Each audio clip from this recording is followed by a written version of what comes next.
우리는 매일같이 식사를 하고 무언가를 고르고 누군가와 나눕니다. 하지만 문득 돌아보면 그 모든 일상은 얼마나 많은 굶주림을 지나온 끝에 우리 앞에 놓이게 된 걸까요? 반갑습니다. 고독한 낭독회입니다. 오늘은 사피엔스의 식탁이라는 책을 통해 우리가 어떻게 굶주림의 시대를 지나 풍요의 시대로 나올 수 있었는지 그 이야기를 함께 되짚어 보려고 합니다. 호모사피엔스는 원래 약한 존재였습니다. 이빨, 발톱, 속도도 다른 짐승들보다 한참 부족했지만 우리에겐 단 하나 이야기할 수 있는 능력이 있었죠. 이야기는 곧 공동체의 지도가 되었고 식탁은 그 이야기들이 나누어지던 무대였습니다. 사피엔스는 그 식탁 위에서 우리라는 개념을 만들었고요. 오늘날 우리가 누리는 풍요는 단지 기술의 결과만은 아닐 겁니다. 그 시작은 불 앞에서 나눈 한 그릇의 식사, 그리고 그 속에 담긴 이야기에서 비롯된 거겠죠.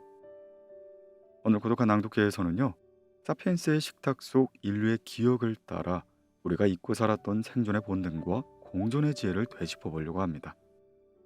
그럼 고요한 밤에 어울리는 오랜 문명 이야기, 오늘 고독한 낭독회에서 잠시 만나보시죠.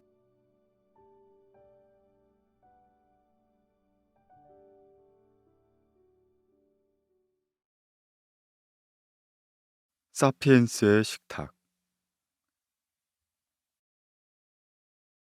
호모 사피엔스. 무엇을 먹고 지구를 정복했나? 호모사피엔스는 대형 유인원으로부터 분지된 이후 수백 년 만의 진화를 거쳐 오늘날 지구상에 살아남은 유일한 호모종입니다.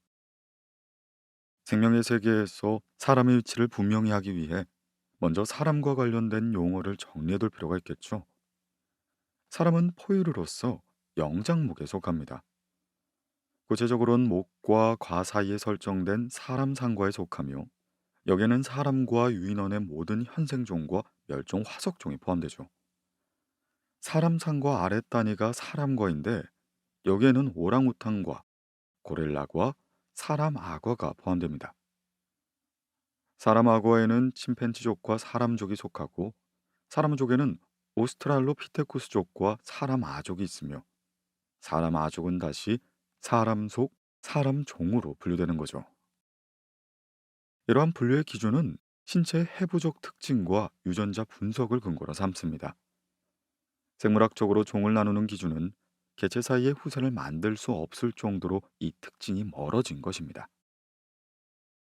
이 장에선 주로 오스트랄로피테쿠스 속으로부터 사람 속으로의 진화 과정에 대해 다루므로 이들의 분류 체계상의 위치 및 용어를 알아두면 도움이 될 것입니다. 이렇듯 영장류의 분류 체계는 복잡하지만 호모사피엔스는 이 체계의 가장 상위에 속하는 존재로서 지금껏 지구에 존재했던 어떤 생물종도 이룩하지 못한 놀라운 문명을 만들어 왔습니다. 그중 가장 놀라운 점은 인류가 지난 과정을 거쳐 마침내 풍요의 시대를 열었다는 것에 있죠. 현생 인류인 호모사피엔스는 어떻게 이런 진화의 고리를 건너 오늘날 살아남을 수 있었을까요? 그리고 그뿐만이 아니라 현재 75억으로 늘어난 인구를 먹여 살리고도 도처의 식품이 풍성이 넘치는 사회를 만들었을까요? 지구상 살고 있는 생명의 수는 300만에서 2억 종이 이를 것으로 추정됩니다. 현재 생물학계에 보고된 학명이 밝혀진 생명체만 150만 종이 넘고요. 이렇게 무수한 생명체 중에서 인류가 지구의 주인공 자리를 차지한 것은 기적이라고 할 수밖에 없습니다. 인류가 수렵 채집을 통해 먹을 수 있는 식품을 선택했던 유약한 존재에서 자연 환경을 극복해 마침내 스스로 식품을 만들어 온 지난 과정을 돌아보면 참으로 놀랍고 감탄스럽게 그지없습니다. 오늘 이 장에서는요, 인류가 지구상에서 번성하고 풍요의 시대를 열기까지의 환경 조건과 적응 과정을 알아보도록 하죠.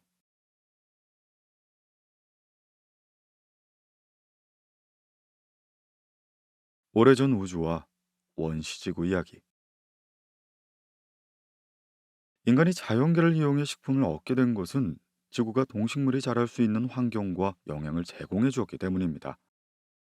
아무리 지능이 높은 종이라고 하더라도 이 조건이 맞지 않으면 대량의 식품을 만들 수가 없습니다. 게다가 사피엔스의 지혜가 보태죠. 인간은 유례없는 풍요를 누리게 되었습니다. 자연의 은혜 속에서 시작된 하나의 생명에서 인류가 진화하여 오늘날에 이르기까지 지구의 환경과 인류의 발자취를 되돌아봄으로써 먹어야만 사는 존재인 호모 사피엔스의 현재의 위상을 생각해 보죠. 중세까지만 해도 인류는 지구가 우주의 중심인 줄 알았습니다. 지구를 중심으로 태양계가 운행된다는 청동설은 모두가 받아들인 당연한 과학이요, 철학이었죠. 허나 코페르니쿠스가 태양을 중심으로 지구가 운행되고 있다는 주장을 제기하자 사람들은 엄청난 충격을 받았습니다. 19세기 말 빅토리아 여왕 시대까지만 해도 사람은 동물과 구별된 특별한 존재로 믿어왔거든요. 그러다 다윈의 종의 기원이 발표되자 세상은 또다시 충격이 휩싸이게 되죠. 당시의 상식에 벗어난 그의 주장은 사람들로부터 비난을 받았으나 그 과학의 비약적인 발전은 인류가 새로운 사실을 받아들이지 않을 수 없게 하였습니다. 아직도 인류는 많은 것을 모르고 있지만 과거에 비해 자연의 비밀은 조금씩 깨우쳐지기 시작합니다. 그리하여 지구의 나이가 137억 년이고 처음에 하나의 특이점에서 시작하여 이 특이점이 가진 엄청난 에너지가 폭발을 일으키자 현재 우주가 되었다는 빅뱅 이론과 우주는 지금도 빠르게 팽창하고 있다는 우주 팽창론이 광범위하게 받아들여지게 되었습니다. 이에 따르면 우주에는 거대한 별의 집단인 은하계가 약 1000억 개가 있으며 각각 은하에는 평균 1000억 개의 별이 있습니다. 또한 지구는 은하 중심에서 80억 광년쯤 떨어진 은하수 나선팔의 한쪽 끝에 위치하죠. 이런 사실들이 알려지자 지구에서 가장 특출한 삶을 누리는 우리는 스스로가 전우주적으로 얼마나 특별한 존재인지 깨닫게 되었습니다. 자, 그러면 어떻게 지구에 사피엔스가 번성하게 되었을까요? 지구의 생명이 살 수 있게 된 데에는 여러 기적적인 요소가 작용했습니다. 가장 첫 번째 가는 이유는 지구가 수많은 별 중에서 태양계에 속해 있다는 사실이죠. 그리고 태양의 크기가 적절해서 지구에 안정적인 에너지를 보내주고 있다는 점을 들 수가 있습니다. 지구의 생명체의 삶은 태양에서 오는 에너지에 유지된다고 볼 수 있는 거죠. 작은 질량의 별은 방출 에너지가 너무 적어 지구 생명체에 영향을 끼칠 수 없는 반면 거대 질량은 별이 너무 빨리 타서 수명이 짧은 뿐만 아니라 초신성 폭발을 일으킬 때 주변 위성들이 소멸을 피할 수가 없습니다. 허나 태양은 지구 생명체의 생존에 딱 적절한 크기를 가지고 있고 그 수명도 100억 년 정도로 길어서 지구가 태양계에 속한 것은 행운이라고 할 수밖에 없는 거죠. 게다가 지구는 태양과 적절한 거리를 유지하고 있습니다. 태양의 중력에 이끌려 태양 주위를 도는 별들은 태양에서 가까운 순서대로 수성, 금성, 지구, 화성, 목성, 토성, 천왕성, 해왕성이 되죠. 내행성계인 수성, 금성, 지구, 화성은 암석 덩어리로 태양에서 먼 목성 이후의 혹성들은 얼음 가스체로 구성되어 있습니다. 그 바깥은 얼음과 암석과 유기 분자로 구성된 거대한 눈덩이들이 해성을 둘러싸고 있고요. 태양에서 가장 근접한 수성은 낮의 온도가 400도까지 올라가고 밤의 온도는 영하 150도까지 내려갑니다.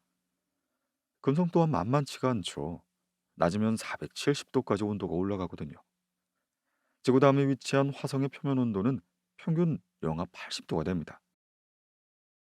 그리고 그에 비해 지구는 평균 기온 15에서 16도라는 쾌적한 상태를 유지하고 있고요. 두 번째 기적은 원시 행성인 테이아와의 충돌로 지구 환경이 변화를 맞은 것입니다. 지구는 46년 전 태양이 만들어질 때 성간기체와 먼지 구름의 수축으로 탄생되었습니다. 격하게 타오르는 태양에서 방출되는 고에너지의 입자, 태양풍이 지구로 비처럼 쏟아지고 지구 표면엔 뜨거운 용암이 들끓었습니다. 이땐 어떤 생명도 존재할 수가 없었어요.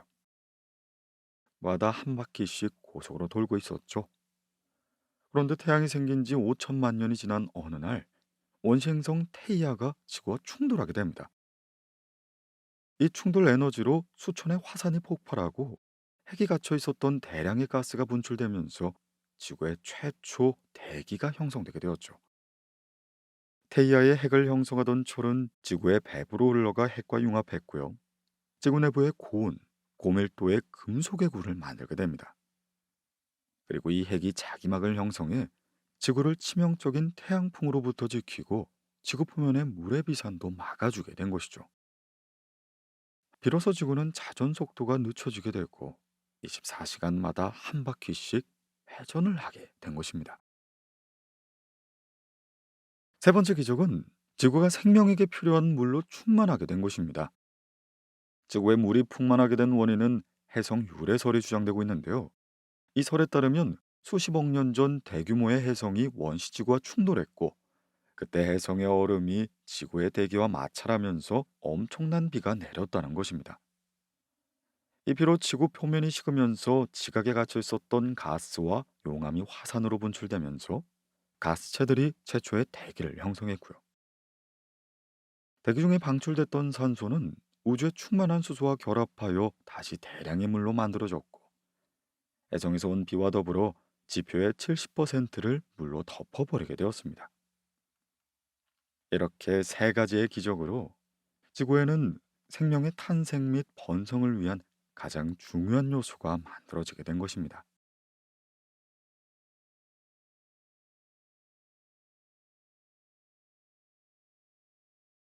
우주의 필연으로 지구 최초의 생명이 출현하다. 인류에게는 지구에서 최초의 생명이 어떻게 출현했는지를 밝히려 할 수가 없습니다. 지금까지 인위적으로 생명을 재현해 보려는 인류의 노력은 실패했기 때문에 우주의 생명이 스스로 필연적으로 탄생했다는 견해가 우세하죠. 즉 생명이란 탄소, 산소, 수소, 질소, 황, 칼슘, 인, 철 등 지극히 간단한 몇 가지 원소들이 이룬 분자들의 집합체일 뿐이므로 지구의 유구한 역사 속에서 어느 순간 저절로 탄생했다고 보는 것입니다. 최초의 생명체는 35에서 38억 년쯤 원시 지구에 처음 출현한 것으로 보입니다. 최초의 생명체가 등장하고 20억 년 동안 지구의 원시 바다에는 박테리아 정도만이 겨우 살아가고 있었고요. 그중 지구 생명체의 번성을 위해 가장 중요한 박테리아가 시아노박테리아가 됩니다. 35억 년 전부터 서서히 증가하던 시아노박테리아는 물속에 다량으로 녹아있던 수소를 이용해 산소를 생산하기 시작했죠. 그 과정에서 햇빛이 작용해 이산화탄소와 물로 영양원이 만들어졌습니다. 이 강합성 기술이 생명의 역사에서 가장 중요한 대사 과정이었고, 지구 생명체들의 삶의 패턴을 획기적으로 바꿔놓았죠.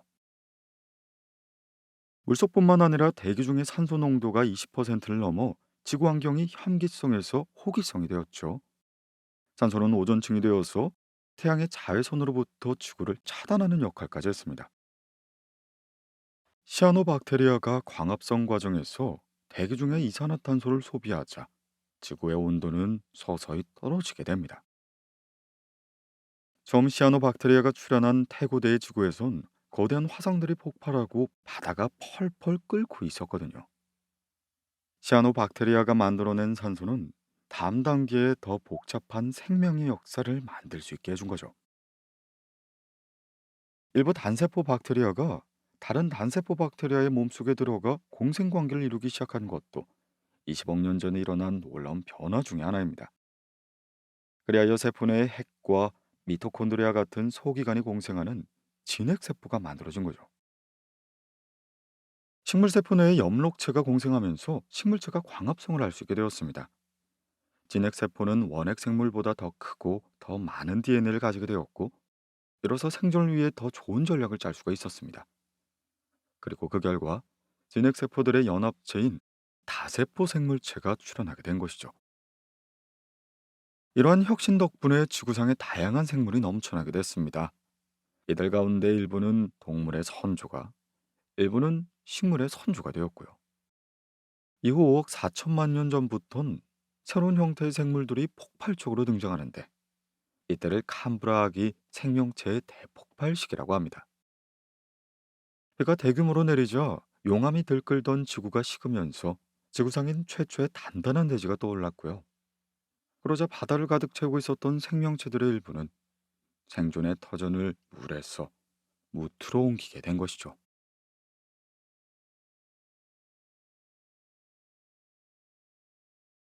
잃어버린 사슬의 고리를 찾아서 1980년 이후 발달한 분자 유전학적 연구에 의해 인류가 공통 조상에서 침팬지와 갈라진 것이 500에서 700만 년 전이라는 게 분명해졌습니다. 이런 연구법이 개발되기 전까지 인류는 희귀하게 발견되는 뼈와 돌에서 인류와 유인원과의 사이에 존재할 잃어버린 사슬의 고리를 찾기 위해 엄청난 노력을 쏟아부었죠. 허나 생명체가 화석이 되어 발견된 확률은 극히 낮습니다. 일단 화석이 되기 위해선 여러 가지 조건이 선행돼야 하는데요. 화석을 보존해줄 암석이 필요하고 자체가 퇴적층에 묻혀야 하며 화석이 들어있는 퇴적층이 엄청난 지각 현상의 압력을 견뎌야만 합니다. 그리고 화석이 만들어진 이후엔 누군가 이를 발견해야만 비로소 세상에 알려지고요. 이런 어려운 과정을 통해 10억 개의 뼈 중에 겨우 하나 정도만이 화석으로 남는 것으로 추정합니다.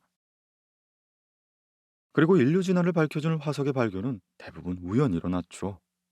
대표적인 것이 네안데르탈인의 유골이 됩니다. 이 유골은 1856년 독일의 네안데르 계곡에서 일했던 한 인부를 통해 발견되게 됩니다. 곧이어 1859년 다윈의 종의 기원이 폭발적인 논란에도 불구하고 유럽의 지식인들에게 엄청난 지적 자극이 된 것이죠. 이때 진화의 연결고리를 찾아 일부러 땅을 판 최초의 사람이 등장합니다. 네덜란드의 외과 의사인 외젠 디부아. 네안데르탈인의 유골의 발견과 다인의 종의 기원에 고무된 디부아는 1887년 네덜란드령 인도네시아의 수마트라로 가서 의도적으로 땅을 파게 됩니다. 수마트라의 열대 밀림이 원숭이들이 많이 살고 고인류가 살았음직한 동굴이 많다는 단순한 이유에서였죠. 허나 놀랍게도 4년 후인 1891년 그는 자바섬에서 고인류의 머리뼈, 이빨, 널쩍다리뼈를 발견하는 쾌거를 이루었습니다. 그렇게 발견된 자바원에는 최근 동위원소 연대 판정으로 180만 년 전의 유골임이 확인되었고요. 이어서 1929년 캐나다인 해부학자 데이비슨 블랙이 중국 베이징 근처인 저우커우덴 동굴에서 북경 원인으로 알려진 고인류의 화석을 발견합니다. 자바 원인이나 북경 원인은 모두 호모 에릭투스로 밝혀졌고요. 이리하여 오랜 역사를 간직한 아시아가 인류 기원에 밝힐 최적지라는 인식이 생겨나게 된 거죠. 한편 1924년 아프리카 칼라리 사막 근처에서 어린아이의 두개골 화석이 한 인부에 의해 우연히 발견됩니다. 발견 초기 타웅의 아이로 불린 6세 정도의 이 두개골은 놀랄 정도로 완벽하게 보존되어 있었는데 이 화석엔 인간과 원숭이의 특징이 공존하는 게 아닙니까? 이에 해부학 교수 레이먼드 다트는 이 유골이 유인원과 사람의 중간 단계에 속하는 새로운 종이라고 주장하면서 아프리카 남쪽 지방의 원숭이라는 의미를 담아 오스트랄로피테쿠스 아프리카누스로 명명하게 되죠. 200에서 300만 전의 것으로 밝혀진 오스트랄로피테쿠스 아프리카누스는 이후 인류 진화사에서 가장 유명한 이름이 됩니다. 이 초기 인류는 팔의 모습이 유인원과 크게 다르지 않아 수상 생활을 주로 했을 것으로 추정합니다. 엄지발가락 또한 직립보행에 완전히 적응한 해부학적 특징을 갖고 있고요. 오늘날 오스트랄로피테쿠스보다 오래된 선행 인류들이 계속 발굴되고 있으나 오스트랄로피테쿠스의 인류 조상으로서의 위상은 아직도 변하지 않고 있죠.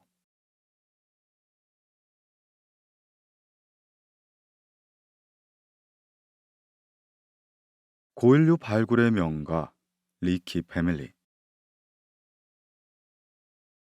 그런데 인류의 기원을 아프리카로 믿는 한 사람이 있었습니다. 인류 진화를 밝혀내는 역사를 새로 쓰게 한 가장 유명한 가문을 일으킨 바로 루이스 리키가 되죠. 아프리카에서 파송된 영국인 선교사 부모에게 태어난 그는 어릴 때부터 주변에 널린 돌도끼와 돌 화살촉을 보고 자랐습니다. 영국 케임브리지 대학교를 졸업한 후 1930년대 아프리카에서 호모 속의 기원을 밝힐 화석을 찾아 나섰을 때만 해도 그의 직업은 비판을 받기만 했죠. 당시 인류의 기원에 대해서 유라시아 대륙설이 널리 채택되었기 때문이었습니다. 그러나 루이스와 아내 메리로부터 이들 부부의 둘째 아들 리처드와 며느리 미브, 둘째 아들 부부의 딸인 루이스 리키까지 리키 가문은 3대에 걸쳐 60년간 아프리카의 척박한 땅을 계속 탐사한 끝에 마침내 인류사를 새로 쓰는 대진전을 이루게 됩니다. 루이스와 메리 리키는 탄자니아의 올드바이 계곡에서 고인류 탐색을 시작했습니다. 이곳에서는 1930년대부터 고인류가 만든 가장 간단한 형태인 돌도구인 올도환 도구가 다량으로 발견되어 있었죠. 그러다 1960년 루이스 리키는 오스트랄로피테쿠스보다 뇌가 더 크고 현대인에 가까운 특징을 가진 유인원 화석을 발견합니다. 루이스는 그토록 찾던 사람 속을 찾았다고 기뻐하면서 이 화석을 도구를 쓰는 사람이란 뜻의 호모 하빌리스로 명명하죠. 그리고 사람의 직계 조상이라고 발표하게 됩니다. 이로써 최초의 인류는 아프리카에서 유래했다는 루이스의 확신이 입증되게 된 것이죠. 또한 메리가 1978년 올드바이 계곡의 남쪽 지방인 라에톨리에서 화산재에 남겨진 고인류의 발자국을 발견한 것은 인류의 달 착륙 발자국만큼이나 인류사에서 중요하게 여겨집니다. 이 유골의 발가락 모양은 두 발로 걷고 있음을 확실하게 보여주는데, 이는 인류의 진화가 머리가 커지면서 시작됐다는 종래의 가설을 뒤집는 중요한 근거이기 때문이었죠. 따라서 고인류와 유인원의 구분은 똑바로 서는 직립 자세와 두 발로 걷는 특징에서 시작되었음이 확실해진 것입니다.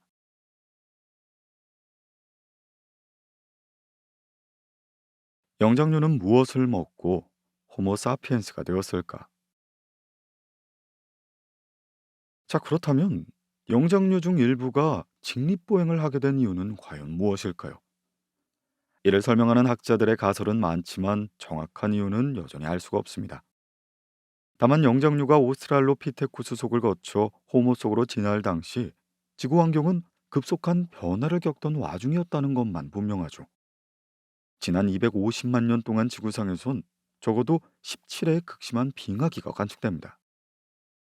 계속된 극심한 기후 변화를 견디지 못한 오스트랄로피테쿠스는 100만 년 전 무렵 멸종했는데, 이는 그 다음에 나타난 진화종이 오스트랄로피테쿠스와는 상당히 다른 형질적 특징을 나타낸다는 걸 의미합니다. 빙하기의 영향으로 아프리카의 산림지대가 건조해져 숲이 감소하고 넓은 사바나가 형성되기 시작하자 수상생활하던 영장류는 새로운 산림지대를 찾아 이동하거나, 일부는 생활 태도를 바꾸어 새로운 환경에 적응하거나, 그러지 못한 종은 멸종한 것으로 추정할 수가 있습니다. 이때를 즈음에 영장류 중 일부는 수상 생활을 포기하고 나무에서 내려와 생소한 지상에서 생활하기 시작했죠. 이렇게 지상에서 적응하기 시작한 영장류가 고인류의 모집단으로 추정되는데요. 400에서 50만 년 전에 등장한 오스트랄로피테쿠스가 이 중간적 특징을 잘 보여줍니다. 고인류는 직립보행을 했다는 점 외에는 침팬지나 고릴라 등의 유인원과 두뇌의 용량, 두개골 및 치아 형질에 크게 차이가 없었거든요. 이빨의 구조 때문에 입이 튀어나와 있고 영양가가 낮은 식물성 먹이를 먹고 소화시켜야 했으므로 창자가 크고 배가 불룩했고요. 따라서 구부정한 자세를 취할 수밖에 없었습니다.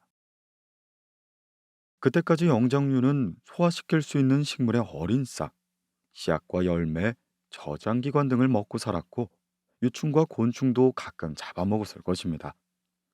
이들의 큰 어금니와 깊숙한 턱뼈는 많은 양의 음식을 하루 종일 씹어 삼켰음을 시사합니다. 오스트랄로피테쿠스는 아파렌시스 이후 어금니와 턱뼈 및 두개골 발달 부위에 따라 강고한 유형과 유역한 유형으로 나뉩니다. 그리고 이는 이들이 섭취했었던 식물과 밀접한 관련이 있었던 것으로 보이고요. 강고한 유형은 씨앗이나 견과류, 뿌리 등 단단한 식물성 자원을 주로 먹었음을 알 수 있죠. 이에 비해 유약한 유형은 어금니와 작은 어금니가 상대적으로 작았으며 턱을 비롯해 먹이를 씹는 기능과 관련된 두개골 여러 부위도 상대적으로 적게 발달했습니다. 오스트랄로피테쿠스 아프리카누스가 대표적이고요. 이렇듯 씹는 기능이 퇴화한 유약한 유형의 출현은 먹이 환경과 밀접한 관련이 있을 것입니다. 거친 식물성 자원을 먹던 이들은 먹이를 동물성 자원으로 바꾼 것으로 보이며, 초기의 동물성 식품의 근원은 동물의 뼈와 두개골의 골수로 추정하죠.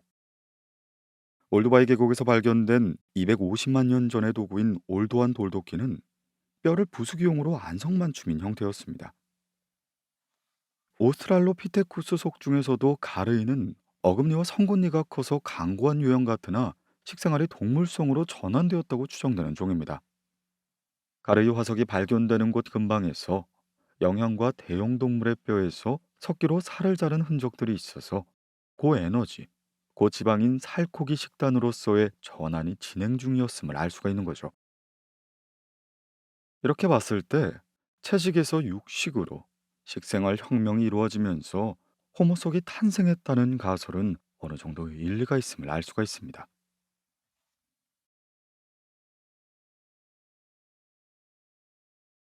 현생 인류의 첫 번째 조상이 나타나다. 오스트랄로피테쿠스의 뒤를 이어 진화된 호모 하빌리스가 등장합니다. 인류 진화론자들은 진화의 원동력을 단연 육식으로 뽑습니다. 당시 아프리카의 기후는 급속히 건조해지고 추워졌기에 골수를 중심으로 하는 고단백, 고지방식이 어느 때보다 중요해졌을 것이죠. 250만 년 전 오스트랄로피테쿠스가 호모 하빌리스로 진화할 때의 첫 호모속은 해부학적으로 키를 비롯해 긴 팔, 돌출된 얼굴 등의 특징이 유사했지만 내용량만은 조금 더 커졌습니다.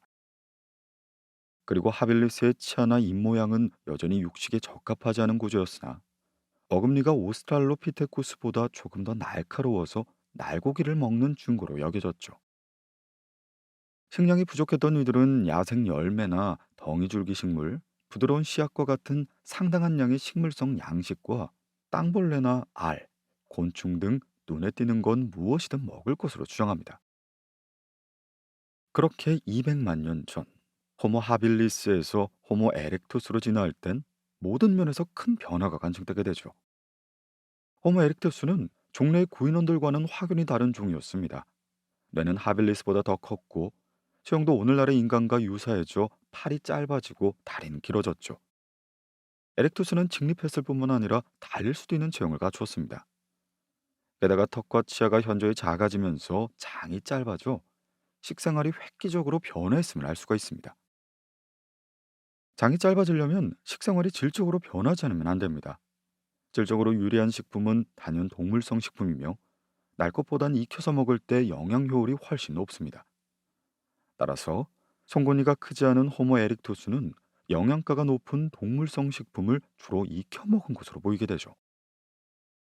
이들은 동물을 사냥해 불로 익혀 먹은 최초의 사람으로서 현생 인류의 첫 번째 진짜 조상으로 여겨집니다. 인간의 특징으로 지목되는 대뇌화도 동물성 식품이 없으면 불가능합니다. 오스트랄로피테쿠스에서 진화했던 종 중에서 초식 식단을 유지했던 여러 분파가 멸종해버린 사실 역시 우연만은 아닐 것이죠. 물론 어느 시기든 인류는 고기만 먹지는 않았을 것이죠.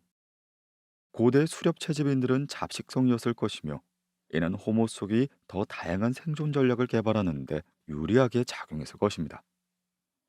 호모사피엔스는 생존을 위해 다양한 먹이를 선택했고, 먹이를 찾아 지구 위를 돌아다녔으며, 만나는 호모종 사이에 잡종 교배가 일어나 유전 물질을 교류하면서 오늘날 지구의 주인공이 되어왔을 것입니다.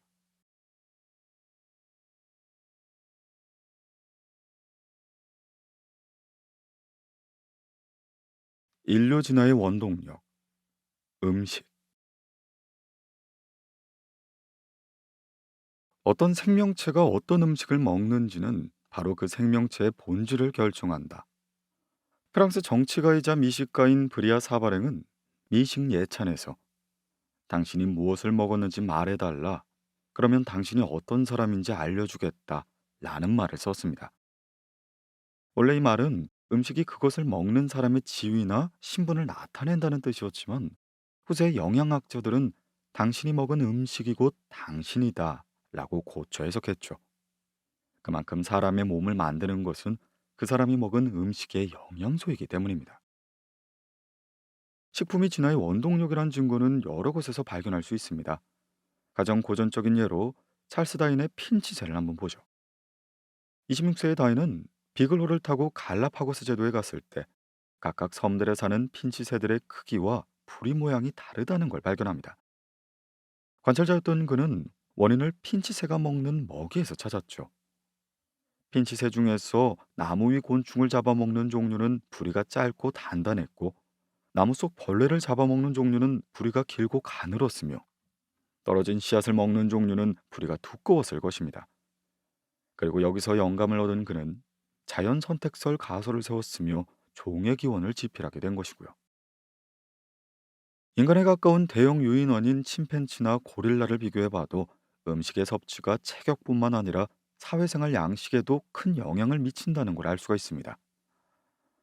침팬치는 과일을, 고릴라는 식물의 잎이나 줄기를 주로 먹죠. 따라서 침팬치의 장은 고릴라보다 짧습니다. 침팬치는 과일을 찾아 먼 곳까지 돌아다녀야 해서 고릴라보다 더 민첩하고 몸이 작으며 암수 간의 장기적 유대 관계도 적습니다. 이에 비해 숲이 있는 어느 곳이든 정착할 수 있어 이동거리가 짧은 고릴라는 많은 무리를 지어 생활하고요. 호모속과 침팬치, 고릴라 등의 대형 유인원의 식생활을 비교했을 때 가장 다른 점은 음식을 대하는 태도에 있습니다. 동물은 맛있는 음식을 발견하면 그 자리에서 만족할 때까지 먹어치우지만, 원시 인류는 수집한 음식물을 공동의 거주지로 온 반에 평화롭게 나눠 먹었죠.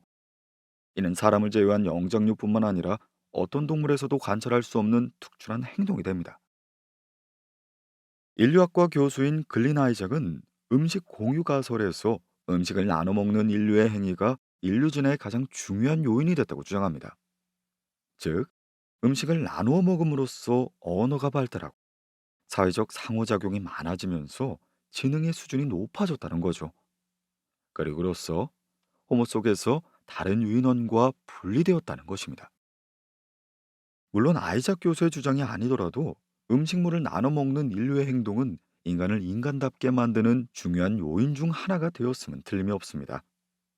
이외에도 음식이 원인이 된 인간만의 특징을 설명하는 육식 가설, 비싼 조직 가설, 요리 가설 등 여러 이론들이 있고요.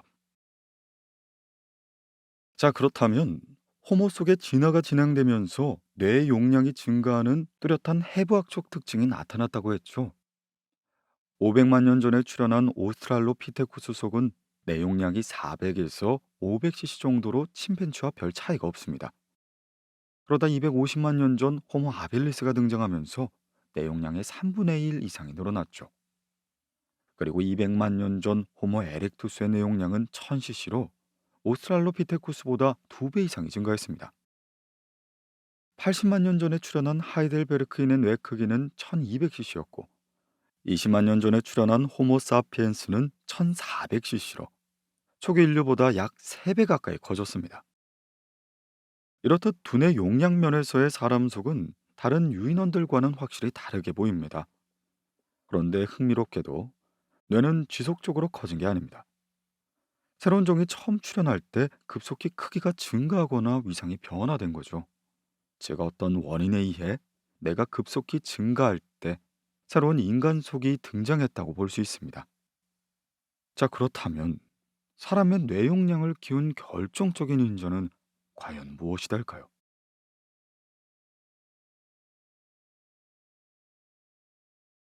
육식 가설.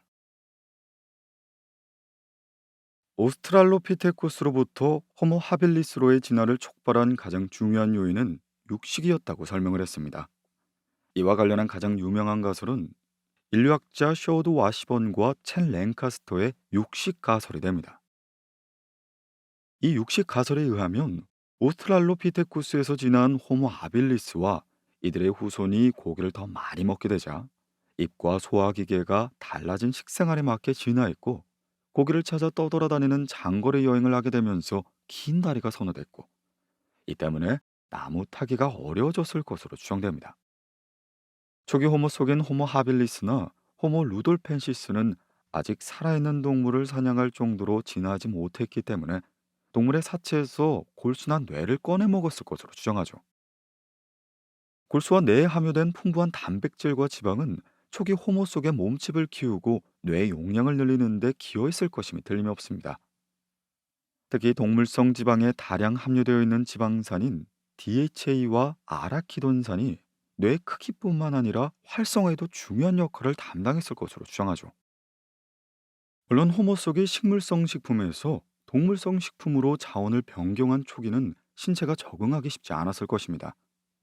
1974년 리키팀에 의해 발견된 화석은 이를 입증하는 흥미로운 증거가 되고요. 1700만 년 전으로 추정되는 이 화석엔 육식동물의 간을 지나치게 많이 먹어 생기는 비타민 A 과다증을 앓을 때 나타나는 종양의 흔적이 있습니다. 이를 통해 이때의 호모 에릭투스의 식성이 동물성 식품에 크게 의존했음을 알 수가 있죠. 그리고 한편으론 당시의 호모 속이 과잉의 동물성 지방과 단백질을 처리할 수 있을 만큼 진화하지 못했음을 보여주는 증거이기도 합니다. 호모 에릭투스에게는 150만 년 전부터 아포이 엡시론의 유전자가 나타났는데, 이것은 아포지 단백질을 이용해 혈중의 지방과 단백질을 간으로 이동시키고 혈내 지방 농도를 낮추는 데 관여하죠. 결국 인체는 수십만 년에 걸쳐 유전적인 변화를 겪고 나서야 본격적으로 고기를 먹을 수 있도록 적응된 것입니다. 이러한 과정을 거쳐서 키가 170m 정도로 장대해지고 뇌 용량이 1000cc로 커진 호모 에릭투스는 죽은 동물의 청수부에서 살아있는 동물을 잡아먹는 종으로 발전하게 된 것이겠죠. 사냥을 성공하기 위해선 복잡한 전략이 필요했습니다. 우선 좋은 도구를 제작하는 기술을 갖춰야 하는데, 그러려면 머리를 써야 하죠. 도구 제작과 관련된 뇌 영역은 소뇌와 대뇌 피질의 부위로 사람은 이 면적이 유인원의 3배에 이릅니다.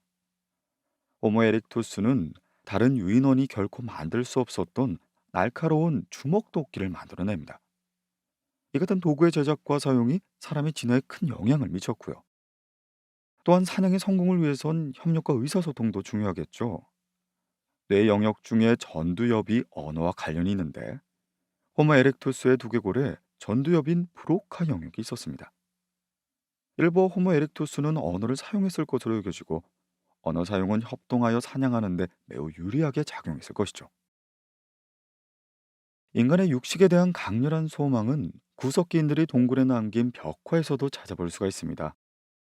3만 2천 년 전의 유적인 프랑스 소베 동굴과 1만 7천 년 전의 라스코 동굴, 1만 4천 년 전의 알타미라 동굴 등 유명한 동굴의 벽화의 주요 모티브들은 유달리 거대한 황소나 들소, 매머드 같은 동물과 이를 사냥하는 인간의 모습이죠.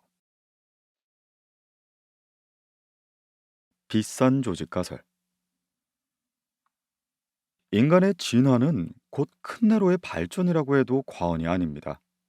그러면 다른 유인원들에 비해 사람의 뇌는 얼마나 클까요? 체중에 대한 뇌 무게의 비를 구하면 사람은 4.6인대에 비해 다른 유인원들은 1.9 정도밖에 되지 않습니다. 근데 뇌는 대사적으로 매우 비싼 조직이 되죠. 뇌가 무게에 비해 굉장히 많은 에너지를 사용한다는 의미입니다. 그렇다면 과연 인간이 더 많은 에너지를 뇌로 공급할 수 있게 된 근거는 과연 무엇에 있을까요? 이 의문의 해답을 설명하는 인기 있는 가설이 바로 비싼 조직 가설이 됩니다. 인체는 여러 조직으로 구성되어 있습니다. 그런데 그 중에 유독 에너지를 많이 쓰는 비싼 조직이 있죠. 바로 인체 중량의 7%를 차지하는 뇌, 심장, 신장, 간, 소화관으로 이들은 총 에너지 중 무려 70%를 사용합니다. 이에 비해 인체에서 41.5%를 차지해 중량 비중이 가장 높은 골격근은 총 에너지의 15%를 사용할 뿐이며, 중량의 약 8%를 차지하는 피부가 사용하는 에너지는 1.7%에 불과합니다. 비싼 조직 중에서 뇌는 인체 중량의 2%를 차지하지만 총 에너지의 20%를 사용하고요. 그런데 호모 속의 기초 대사량은 다른 유인원들과 비교할 때 특별히 높지는 않습니다. 하면 뇌가 다른 유인원보다 2배 이상 큰 사람은 과연 어디에서 에너지를 얻게 된 걸까요? 즉, 뇌만큼이나 비싼 조직인 장의 크기를 줄임으로써 인류는 뇌가 쓸 에너지를 확보할 수 있었다는 것이 비싼 조직 가설의 주장입니다. 소화관의 길이를 줄이는 방법은 음식의 질을 개선하는 것이죠. 장의 크기는 음식의 부피와 소화력에 좌우됩니다.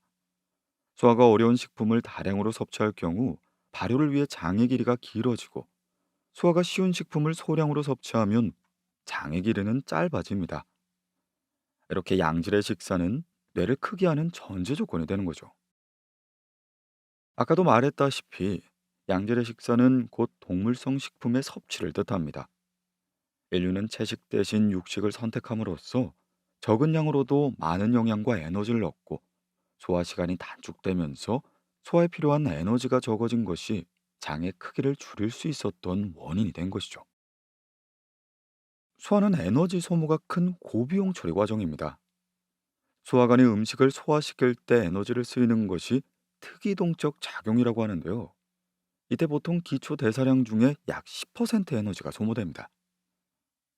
따라서 동물성 식품의 섭취 증가와 함께 음식을 잘게 자르고 익혀 먹는 요리 방법의 개선이 있었기에 인류의 큰 뇌가 계속 유지할 수 있게 된 것이죠.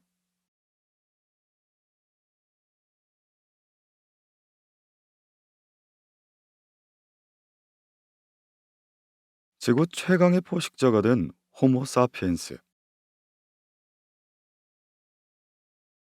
10만 년 전 호모 사피엔스는 살아있는 동물을 사냥하고 불을 이용하고 능숙하게 조리하면서 지구 최강의 포식자로 등극합니다. 물론 7만 년 전 일부의 사피엔스가 아프리카에서 중동의 레반트 지역으로 이주했을 때 그곳엔 네안데르탈인 또한 살고 있었고요. 또한 동아시아로 진출했을 땐 호모 에릭투스나 호모 데미소바가 공존했습니다.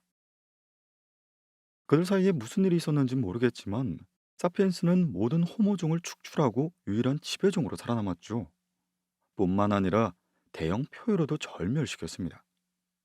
4만 5천 년 전 그들이 호주에 도착했을 때 그곳엔 유대목, 캥거루, 코알라, 원뱃 등의 대형 동물들이 살고 있었습니다. 허나 사피엔스가 도착한 수천 년 내 50kg 이상의 동물 24종 중 23종이 멸종하게 되죠. 이렇듯 사피엔스의 등장으로 지구상의 대형 표류가 멸종했다는 설은 최근 연구에서도 확인이 됩니다. 선사시대 인류가 세계 각지로 흩어져 나간 시기와 매머드가 특정 지역에서 사라진 시기를 연결지어 분석한 결과 시기상의 인간의 정착과 매머드의 멸종은 일치하게 된 것이죠. 사피엔스는 뛰어난 두뇌와 협동심으로 대형 표류를 멸종시켰습니다. 그리고 이제 더 이상 먹어칠 동물이 없자 사피엔스는 새로운 생활 방식을 찾지 않을 수가 없었던 거죠. 정착하고 농사를 짓기 시작한 것입니다. 농부가 된 그들은 도시를 건설하고 국가를 건설하기 시작했으며 바야흐로 전 지구적 공동체 삶을 만들게 되었죠.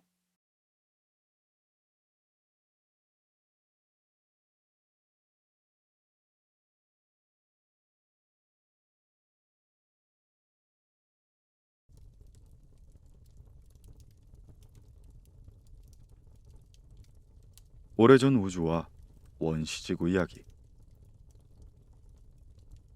인간이 자연계를 이용해 식품을 얻게 된 것은 지구가 동식물이 자랄 수 있는 환경과 영향을 제공해 주었기 때문입니다. 아무리 지능이 높은 종이라고 하더라도 이 조건이 맞지 않으면 대량의 식품을 만들 수가 없습니다.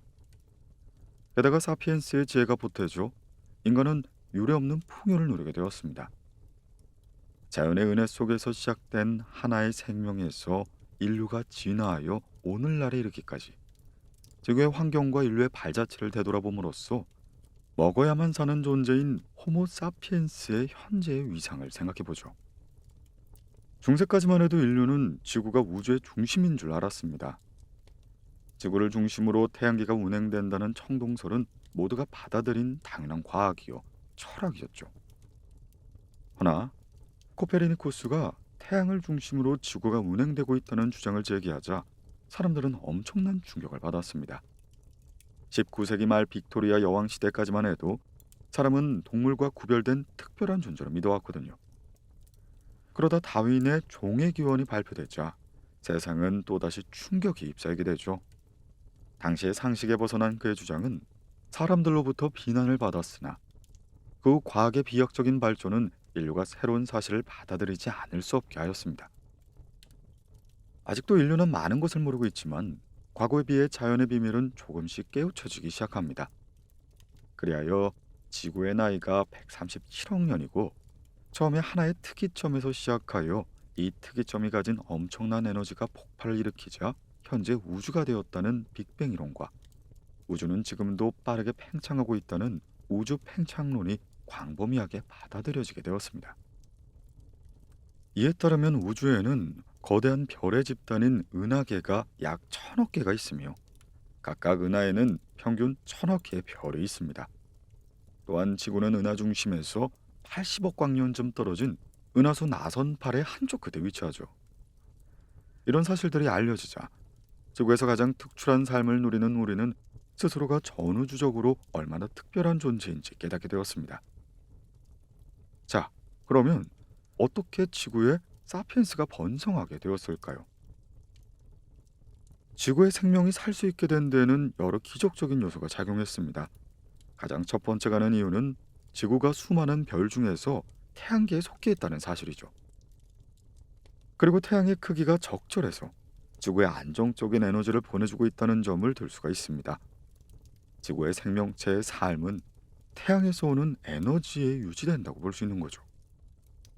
작은 질량의 별은 방출 에너지가 너무 적어 지구 생명체에 영향을 끼칠 수 없는 반면 거대 질량은 별이 너무 빨리 타서 수명이 짧은 뿐만 아니라 초신성 폭발을 일으킬 때 주변 위성들이 소멸을 피할 수가 없습니다. 허나 태양은 지구 생명체의 생존에 딱 적절한 크기를 가지고 있고 그 수명도 100억 년 정도로 길어서 지구가 태양계에 속한 것은 행운이라고 할 수밖에 없는 거죠. 게다가 지구는 태양과 적절한 거리를 유지하고 있습니다. 태양의 중력에 이끌려 태양 주위를 도는 별들은 태양에서 가까운 순서대로 수성, 금성, 지구, 화성, 목성, 토성, 천왕성, 해왕성이 되죠. 내행성계인 수성, 금성, 지구, 화성은 암석 덩어리로 태양에서 먼 목성 이후의 혹성들은 얼음 가스체로 구성되어 있습니다. 그 바깥은 얼음과 암석과 유기 분자로 구성된 거대한 눈덩이들이 해성을 둘러싸고 있고요. 태양에서 가장 근접한 수성은 낮의 온도가 400도까지 올라가고 밤의 온도는 영하 150도까지 내려갑니다. 금성 또한 만만치가 않죠. 낮이면 470도까지 온도가 올라가거든요. 지구 다음에 위치한 화성의 표면 온도는 평균 영하 80도가 됩니다. 그리고 그에 비해 지구는 평균 기온 15에서 16도라는 쾌적한 상태를 유지하고 있고요. 두 번째 기적은 원시 행성인 테이아와의 충돌로 지구 환경이 변화를 맞이한 것입니다. 지구는 46년 전 태양이 만들어질 때 성간기체와 먼지구름의 수축으로 탄생되었습니다. 격하게 타오르는 태양에서 방출되는 고에너지의 입자, 태양풍이 지구로 비처럼 쏟아지고 지구 표면엔 뜨거운 용암이 들끓었습니다. 이땐 어떤 생명도 존재할 수가 없었어요. 마다 한 바퀴씩 고속으로 돌고 있었죠. 그런데 태양이 생긴 지 5천만 년이 지난 어느 날 원시행성 테이아가 지구와 충돌하게 됩니다. 이 충돌 에너지로 수천의 화산이 폭발하고 핵이 갇혀 있었던 대량의 가스가 분출되면서 지구의 최초 대기가 형성되게 되었죠. 테이아의 핵을 형성하던 철은 지구의 배부로 흘러가 핵과 융합했고요. 지구 내부에 고온, 고밀도의 금속의 구를 만들게 됩니다. 그리고 이 핵이 자기막을 형성해 지구를 치명적인 태양풍으로부터 지키고 지구 표면의 물의 비산도 막아주게 된 것이죠. 비로소 지구는 자전 속도가 늦춰지게 되고 24시간마다 한 바퀴씩 회전을 하게 된 것입니다. 세 번째 기적은 지구가 생명에게 필요한 물로 충만하게 된 것입니다. 지구에 물이 풍만하게 된 원인은 해성 유래설이 주장되고 있는데요. 이 설에 따르면 수십억 년 전 대규모의 해성이 원시지구와 충돌했고, 그때 해성의 얼음이 지구의 대기와 마찰하면서 엄청난 비가 내렸다는 것입니다. 이 비로 지구 표면이 식으면서 지각에 갇혀 있었던 가스와 용암이 화산으로 분출되면서 가스체들이 최초의 대기를 형성했고요. 대기 중에 방출됐던 산소는 우주의 충만한 수소와 결합하여 다시 대량의 물로 만들어졌고, 해성에서 온 비와 더불어 지표의 70%를 물로 덮어버리게 되었습니다. 이렇게 세 가지의 기적으로 지구에는 생명의 탄생 및 번성을 위한 가장 중요한 요소가 만들어지게 된 것입니다.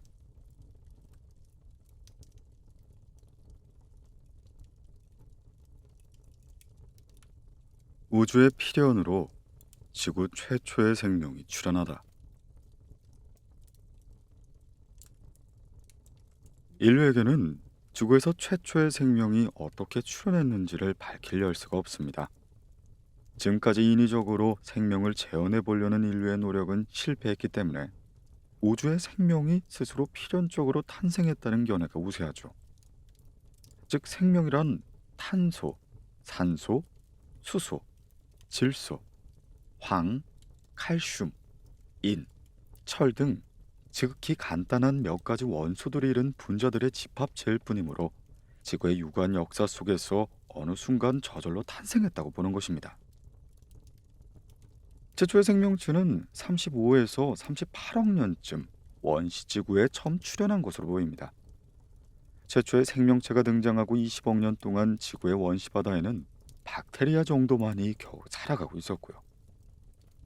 그중 지구 생명체의 번성을 위해 가장 중요한 박테리아가 시아노박테리아가 됩니다. 35억 년 전부터 서서히 증가하던 시아노박테리아는 물속에 다량으로 녹아있던 수소를 이용해 산소를 생산하기 시작했죠. 그 과정에서 햇빛이 작용해 이산화탄소와 물로 영양원이 만들어졌습니다. 이 강합성 기술이 생명의 역사에서 가장 중요한 대사 과정이었고, 지구 생명체들의 삶의 패턴을 획기적으로 바꿔놓았죠. 물속뿐만 아니라 대기 중의 산소 농도가 20%를 넘어 지구 환경이 현기성에서 호기성이 되었죠. 산소는 오존층이 되어서 태양의 자외선으로부터 지구를 차단하는 역할까지 했습니다. 시아노박테리아가 광합성 과정에서 대기 중의 이산화탄소를 소비하자 지구의 온도는 서서히 떨어지게 됩니다. 처음 시아노박테리아가 출현한 태고대의 지구에선 거대한 화성들이 폭발하고 바다가 펄펄 끓고 있었거든요. 시아노박테리아가 만들어낸 산소는 다음 단계에 더 복잡한 생명의 역사를 만들 수 있게 해준 거죠. 일부 단세포 박테리아가 다른 단세포 박테리아의 몸속에 들어가 공생관계를 이루기 시작한 것도 20억 년 전에 일어난 놀라운 변화 중의 하나입니다.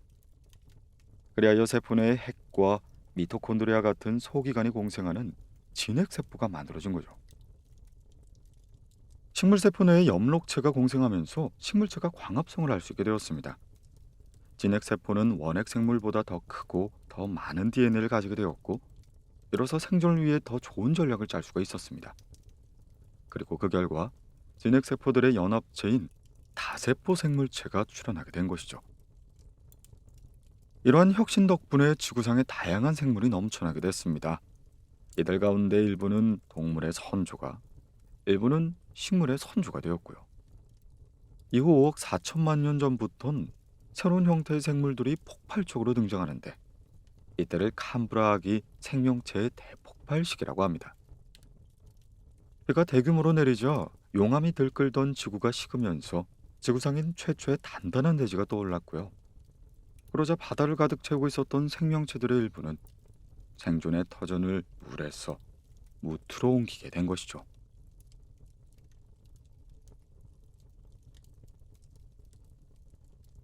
잃어버린 사슬의 고리를 찾아서 1980년 이후 발달한 분자 유전학적 연구에 의해 인류가 공통조상에서 침팬지와 갈라진 것이 500에서 700만 년 전이라는 게 분명해졌습니다. 이런 연구법이 개발되기 전까지 인류는 희귀하게 발견되는 뼈와 돌에서 인류와 유인원과의 사이에 존재할 잃어버린 사슬의 고리를 찾기 위해 엄청난 노력을 쏟아부었죠. 허나 생명체가 화석이 되어 발견된 확률은 극히 낮습니다. 일단 화석이 되기 위해선 여러 가지 조건이 선행돼야 하는데요. 화석을 보존해줄 암석이 필요하고, 자체가 퇴적층에 묻혀야 하며, 화석이 들어있는 퇴적층이 엄청난 지각 현상의 압력을 견뎌야만 합니다. 그리고 화석이 만들어진 이후엔 누군가 이를 발견해야만 비로소 세상에 알려지고요. 이런 어려운 과정을 통해 10억 개의 뼈 중에 겨우 하나 정도만이 화석으로 남는 것으로 추정합니다. 그리고 인류 진화를 밝혀준 화석의 발견은 대부분 우연히 일어났죠. 대표적인 것이 네안데르탈인의 유골이 됩니다. 이 유골은 1856년 독일의 네안데르 계곡에서 일했던 한 인부를 통해 발견되게 됩니다. 곧이어 1859년 다윈의 종의 기원이 폭발적인 논란에도 불구하고 유럽의 지식인들에게 엄청난 지적 자극이 된 것이죠.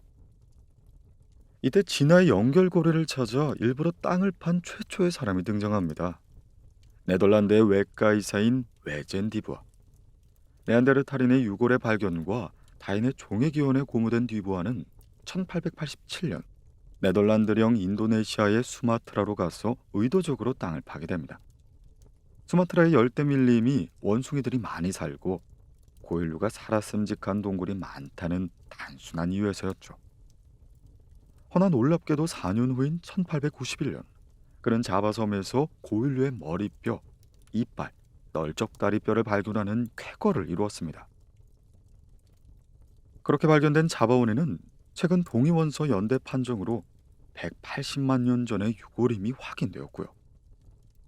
이어서 1929년 캐나다인 해부학자 데이비슨 블랙이 중국 베이징 근처인 저우커우덴 동굴에서 북경 원인으로 알려진 고인류의 화석을 발견합니다.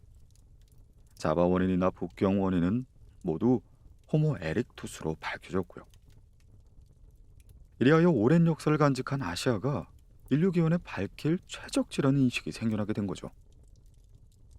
한편 1924년 아프리카 칼라리 사막 근처에서 어린아이의 두개골 화석이 한 인부에 의해 우연히 발견됩니다.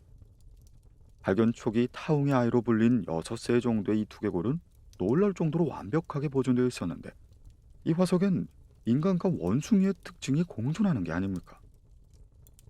이에 해부학 교수 레이먼드 다트는 이 유골이 유인원과 사람의 중간 단계에 속하는 새로운 종이라고 주장하면서 아프리카 남쪽 지방의 원숭이라는 의미를 담아 오스트랄로피테쿠스 아프리카누스로 명명하게 되죠. 200에서 300만 전의 것으로 밝혀진 오스트랄로피테쿠스 아프리카누스는 이후 인류 진화사에서 가장 유명한 이름이 됩니다. 이 초기 인류는 팔의 모습이 유인원과 크게 다르지 않아 수상 생활을 주로 했을 것으로 추정합니다. 엄지발가락 또한 직립보행에 완전히 적응한 해부학적 특징을 갖고 있고요. 오늘날 오스트랄로피테쿠스보다 오래된 선행인류들이 계속 발굴되고 있으나 오스트랄로피테쿠스의 인류 조상으로서의 위상은 아직도 변하지 않고 있죠.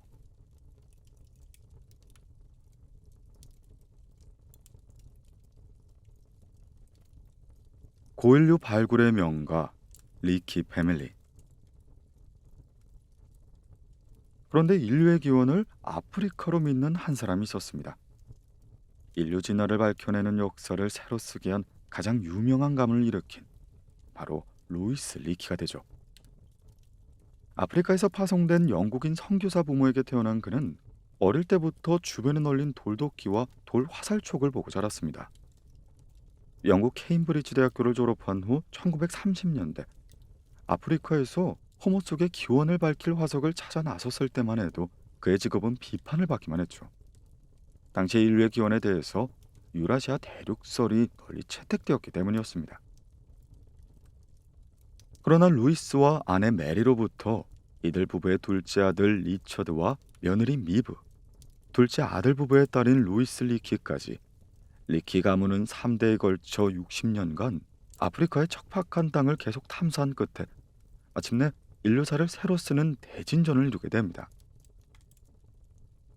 루이스와 메리 리키는 탄자니아의 올드바이 계곡에서 고인류 탐색을 시작했습니다. 이곳에서는 1930년대부터 고인류가 만든 가장 간단한 형태인 돌도구인 올도환 도구가 다량으로 발견되어 있었죠. 그러다 1960년 루이스 리키는 오스트랄로피테쿠스보다 뇌가 더 크고 현대인에 가까운 특징을 가진 유인원 화석을 발견합니다.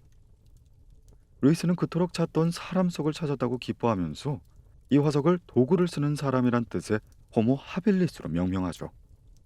그리고 사람의 직계 조상이라고 발표하게 됩니다. 이로써 최초의 인류는 아프리카에서 유래했다는 루이스의 확신이 입증되게 된 것이죠. 또한 메리가 1978년 올드바이 계곡의 남쪽 지방인 라에톨리에서 화산재에 남겨진 고인류의 발자국을 발견한 것은 인류의 달 착륙 발자국만큼이나 인류사에서 중요하게 여겨집니다. 이 유골의 발가락 모양은 두 발로 걷고 있음을 확실하게 보여주는데, 이는 인류의 진화가 머리가 커지면서 시작됐다는 종래의 가설을 뒤집는 중요한 근거이기 때문이었죠. 따라서 고인류와 유인원의 구분은 똑바로 서는 직립 자세와 두 발로 걷는 특징에서 시작되었음이 확실해진 것입니다.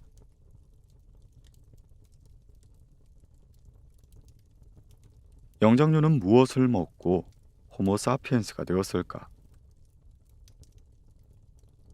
자, 그렇다면 영장류 중 일부가 직립보행을 하게 된 이유는 과연 무엇일까요? 이를 설명하는 학자들의 가설은 많지만 정확한 이유는 여전히 알 수가 없습니다. 다만 영장류가 오스트랄로피테쿠스 속을 거쳐 호모 속으로 진화할 당시 지구 환경은 급속한 변화를 겪던 와중이었다는 것만 분명하죠. 지난 250만 년 동안 지구상에선 적어도 17회의 극심한 빙하기가 관측됩니다. 계속된 극심한 기후변화를 견디지 못한 오스트랄로피테쿠스는 100만 년 전 무렵 멸종했는데, 이는 그 다음에 나타난 진화종이 오스트랄로피테쿠스와는 상당히 다른 형질적 특징을 나타낸다는 걸 의미합니다.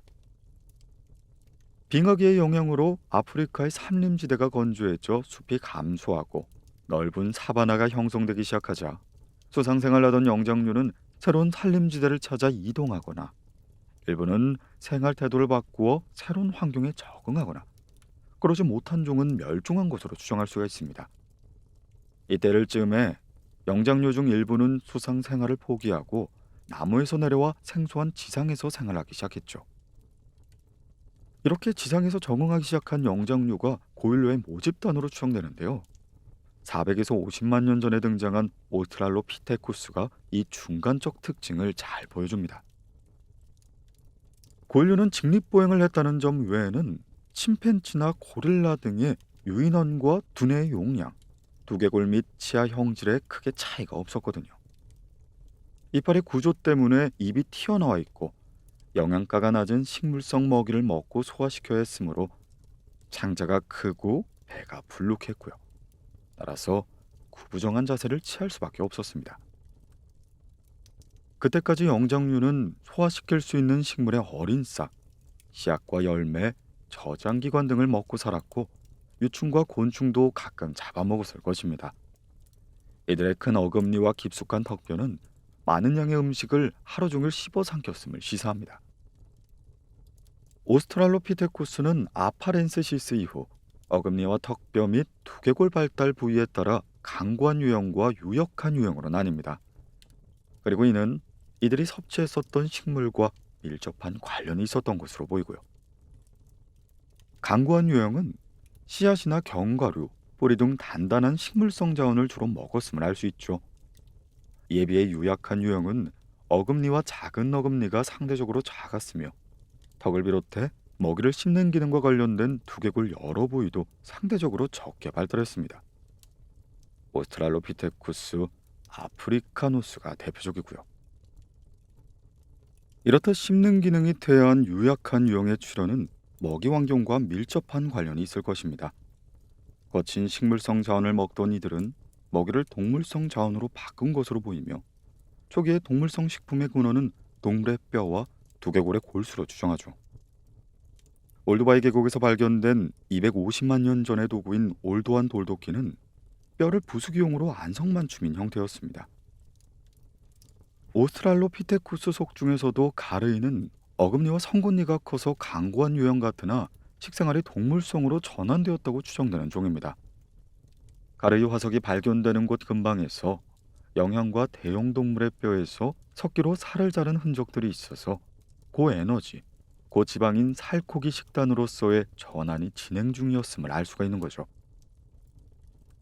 이렇게 봤을 때 채식에서 육식으로 식생활 혁명이 이루어지면서 호모속이 탄생했다는 가설은 어느 정도 일리가 있음을 알 수가 있습니다.